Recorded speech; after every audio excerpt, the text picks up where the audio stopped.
이 책에 대한 추천사는 한 번쯤 책을 펼쳐보게 만드는 주제 선정과 공감 가는 이야기들이 훌륭하지만 뒷심이 아쉬운 책이다. 안녕하세요. 이거라면입니다. 우리 모두 본인의 안 좋은 기분 때문에 타인에게 상처를 준 적 있지 않나요? 그리고 뒤늦은 후회를 하게 됩니다. 오늘은 나의 부정적인 기분으로부터 나에게 소중한 사람 또는 무고한 사람을 지키기 위한 책 기분이 태도가 되지 않게를 가져왔습니다. 이 책의 저자는 레몬심리입니다. 중국에서 500만 이상이 이용한 심리상담 플랫폼이라고 합니다. 그만큼 많은 표본을 가지고 있다고 할 수 있습니다. 그래서 그 상담 경험과 사례를 바탕으로 기분이 태도로 표출되지 않게 하는 것의 중요성과 방법에 대해 이야기하고 있습니다. 연인과 결혼을 결정하기 전에 성지순례길을 함께 걸어보거나 힘든 코스에 등산을 함께 해보라는 말 들어보신 적 있지 않나요? 사람의 진면목은 기분이 좋지 않을 때 나온다고 하기 때문입니다. 기분이 좋을 때는 상냥하게 대하는 것이 쉽습니다. 동료의 실수도 눈 감아주고 아이들이 뛰노는 모습은 정겨워 보이고 어려운 사람에게 선행을 베풀기도 합니다. 하지만 기분이 좋지 않으면 어떤가요? 실수하는 동료가 한심해 보이고 아이들은 소음을 유발하고 있으며 어려운 사람을 봐도 불쾌할 뿐입니다. 이 책 초반부의 일부 내용을 발췌하여 읽어보겠습니다. 기분과 태도는 별개다. 내 안에서 저절로 생기는 기분이 스스로 어찌할 수 없는 것이라면 태도는 다르다. 좋은 태도를 보여주고 싶다면, 소중한 사람에게 상처 주고 싶지 않다는 마음이 있다면 우리는 충분히 태도를 선택할 수 있다. 사회생활을 하다 보면 서로의 기분을 살피고 감정을 나누는 일을 피할 수 없다. 하지만 모두가 서로의 기분을 알아야 할까? 다른 사람은 당신의 기분을 모르고 지나갈 권리가 있다. 당신도 마찬가지다. 다른 사람의 기분을 모르고 지나칠 권리가 있다. 기분을 망친 대상이 분명할 때는 그 대상에게 확실히 짚고 넘어가자. 화풀이 대상을 잘못 선택하고 엉뚱한 내에 푸는 버릇을 고쳐야 한다. 나와 조금 더 친밀한 사람, 가깝고 만만한 사람을 대상으로 화풀이를 하는 경우가 제일 최악이다. 사실 이 영상을 보고 계신 분들은 상대적으로 이러한 실수를 자주 하지 않는 배려심이 깊은 분들일 겁니다. 왜냐하면 본인의 안 좋은 기분을 마구 표출하는 사람들은 대부분 고치려는 의지도 없어서 이 영상을 클릭하지 않을 겁니다. 하지만 이것은 누구나 하는 실수이기 때문에 우리는 이런 실수를 조금이라도 적게 하기 위해 이 책의 이야기를 들어보고 나는 어떻게 하고 있는지 생각해 볼 필요가 있습니다. 이 책에서 말하고 있는 기분이 태도가 되지 않게 하는 방법을 한 문장으로 줄이면 기분의 정체를 객관적으로 바라보고 원인에 따라 대처한다는 것입니다. 포인트는 안 좋은 기분의 정확한 원인을 파악하는 것입니다. 우리는 의외로 내가 기분이 안 좋은 이유를 모르거나 잊어버리거나 외면하는 경우가 많다고 합니다. 이유는 따로 있는데 엉뚱한 곳에서 해결하려고 하니 문제가 생기는 거죠. 이 찝찝하고 커져만 가는 짜증에 대해 솔직하게 대면하기 위해서 이 책에 나와 있는 기분이 안 좋은 이유들을 몇 가지 살펴보겠습니다. 우선 가장 단순한 이유는 생리적인 이유입니다. 배가 고프거나 졸리거나 호르몬 때문이라거나 하는 몸의 컨디션이 좋지 않은 상황입니다. 실제로 저도 낮잠을 자고 나서 놀라울 정도로 세상이 아름다워 보인 적이 있었습니다. 시험과 과제 때문에 며칠을 지새웠었습니다.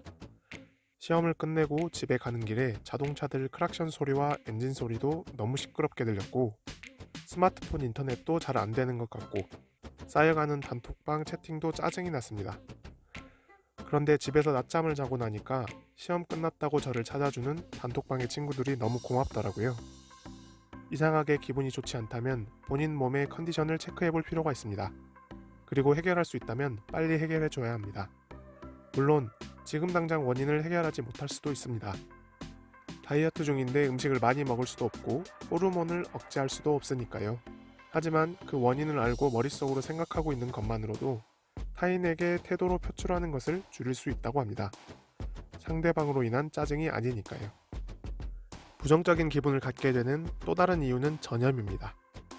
나무 감정에 특히 잘 감염되는 사람들이 있습니다. 이런 사람들은 다른 누군가로부터 안 좋은 감정을 얻어왔음에도 스스로를 탓하고 자기도 모르게 지쳐버립니다. 남에게서 가장 경계해야 할 감정은 우울감이라고 합니다. 타인의 분노는 오히려 자극적인 에너지라서 자신에게 안 좋으리라는 것을 빠르게 알아차리고 방어하게 된다고 합니다. 하지만 우울한 에너지는 아주 천천히 전염되기 때문에 알아차리기 어렵습니다. 따라서 이럴 때는 내 기분의 출처를 알아내고 자꾸 네 감정은 내 것이 아니다 라고 생각하는 버릇을 해야 합니다. 반면에 나 자신으로부터 생기는 부정적인 감정들도 있습니다. 나쁜 기억, 허영심, 후회 등 다양한데 그 중에서도 미래에 대한 불안감과 행복한 척 연기하는 가면성 우울증에 대해 이야기해 보겠습니다. 우선 불안감은 대부분 너무 많은 생각에서 비롯됩니다. 좋은 대학을 갈 수 있을지, 좋은 곳에 취직할 수 있을지, 취업을 해도 자기 개발을 해야 하는 건 아닌지 고민을 합니다. 또 대부분은 고민만 할 뿐 실천으로 옮기지는 않아서 그 간극에서 불안감이 더 커지게 됩니다. 이럴 때는 사람 사는 것이 다 비슷비슷하고 모두가 불안해하기만 하고 있으니 뒤떨어질까 너무 걱정하지 말고 사소하고 작은 계획부터 실행하고 성공해보는 것이 좋다고 합니다. 가면성 우울증은 우울한 감정을 드러내지 않고 항상 밝은 척을 하는 사람들입니다. 다른 사람에게 자신의 진짜 모습을 보이기를 꺼리고 밝고 재밌는 사람이라는 일종의 캐릭터 설정을 한 것입니다. 이 책의 글쓴이는 감정을 물에 비유합니다.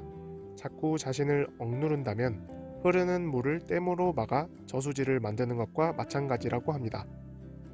감정이 들어올 수는 있으나 나갈 수는 없어서 조금씩 수위가 높아진 우울한 감정이 넘치기 시작했다면 댐은 언젠가 무너지고 말 것입니다. 이럴 때는 편안하게 이야기를 나눌 수 있는 사람을 찾아봐야 합니다. 친구나 가족, 상담사 혹은 아예 모르는 사람도 좋습니다. 문제를 모두 해결해 줄 수는 없겠지만 최소한 마음에 고여있는 물은 다시 흐르게 해줄 수 있습니다. 지금까지 이 책의 내용을 발췌하여 이야기해 보았습니다.